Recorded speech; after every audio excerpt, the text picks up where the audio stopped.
Mary, I spoke to you a couple of weeks back and you said that, are you there? Have we lost you?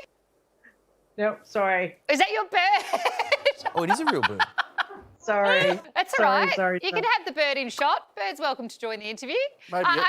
Maybe open the window. Oh. Oh, that's not nice. It's winter here. You don't do that.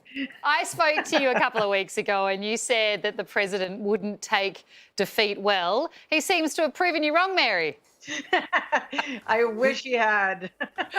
Yeah, he's taking it like a trooper, isn't he? Is it exactly what you anticipated? In terms of what he's doing, yes, it's exactly what I anticipated.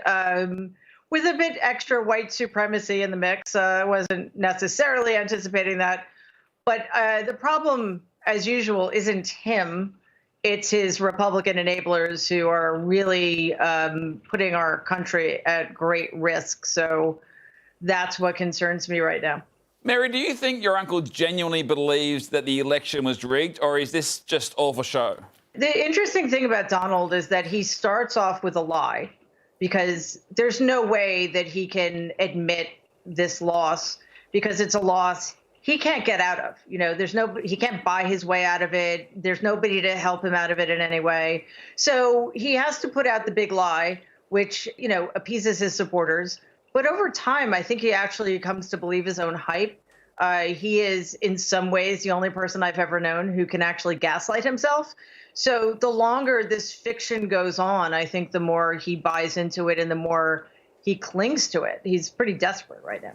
It's interesting, isn't it? Because in business, as you say, he can get away with spinning events. But in politics, when you lose big. Most politicians have experienced this before. He hasn't. How do you think he's coping with it mentally? I don't think he's coping with it at all, honestly. I think deep down, he's quite terrified because, again, this is a situation he cannot change. He's looking at some very serious potential charges that he may have to face because he will no longer be protected by the power of his office. More than that, though, I'm guessing right now he's quite enraged. He's enraged because he's feeling trapped, and he's enraged because he lost decisively to President-elect Biden, and the Republican Party actually fared pretty well, at least, you know, compared to expectations. So he has nobody but himself to blame. And of course, since he can't blame himself, he's looking for other scapegoats, and he's probably not at all happy at the moment.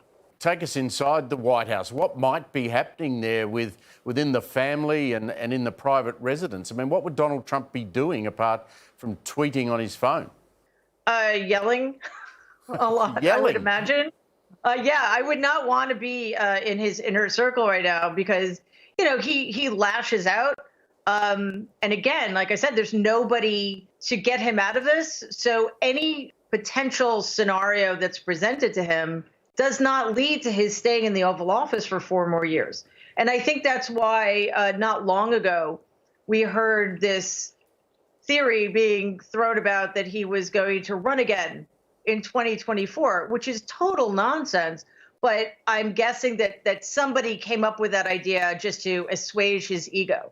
Mary, you have the Trump name, as do so many of your family members. How has the last week or so been for you and been for them? You know, being on lockdown has its advantages since I can't really be out in the world. So I don't know if people would be throwing things at me or not. But yeah, I think it's a name that was never an easy one to have, but it's increasingly becoming a burden that I may not want to carry anymore.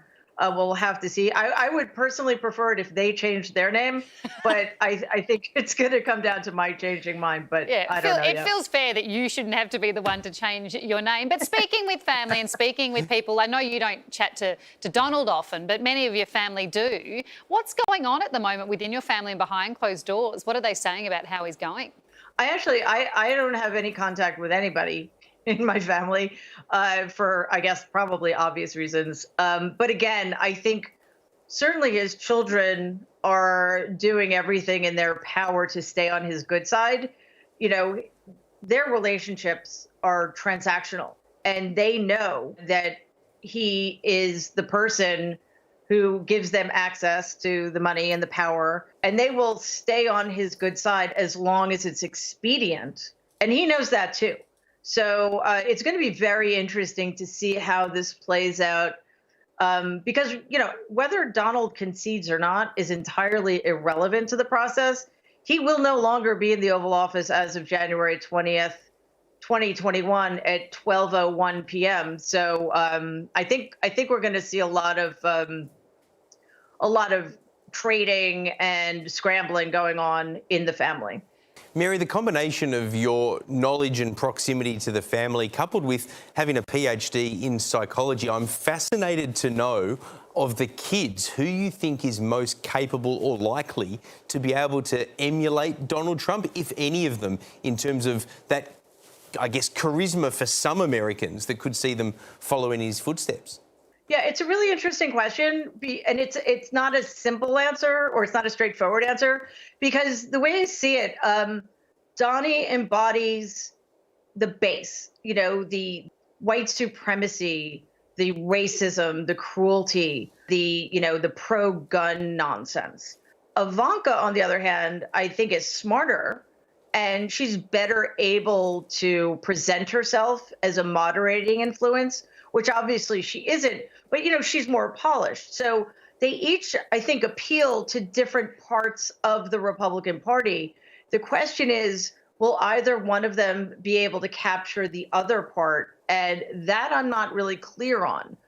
From what I understand right now, I think Donnie's name is, sorry, I can't say this with a straight face because it's so absurd, but Donnie is actually the one being floated in certain circles as the more likely person to emerge in 2024. Thanks for your time, as always, Mary. Great to chat. You too. Thank you so much.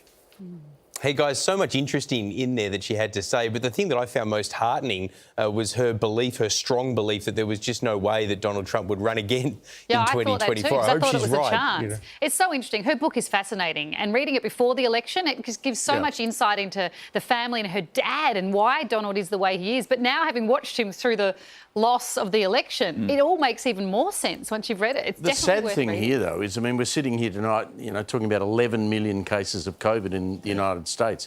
Massive death toll. 240,000 people, I think, have died. No one's actually doing anything. From an Australian point of view, looking at that, it's just craziness. Because Biden set up a new team or whatever, but that doesn't happen until end of January. What happens between now and then?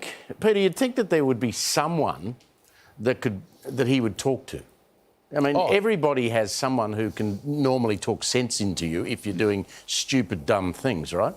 He doesn't seem to listen to anyone. No, he doesn't, and that's just been the hallmark of his whole career. That's the fascinating thing. We're hearing all the talk that members of his family that he's still close to are trying to convince him to do the right thing. You're hearing it from ex-presidents, including Republican presidents, but he's just in his own world, it But seems. he's clearly surrounded by yes people. Why Rudy did you look at Pete Giuliani. Hellier? I'm not sure why you're looking at me when you're saying all these stupid things. Strange start to the interview, though, wasn't it? The bird, the bird bomb. It reminded me that Trumps love birds and birds love Trumps. Remember this famous bit of vision? This is the connection, the chemistry between the. There's always been a beautiful chemistry between Trumps and birds.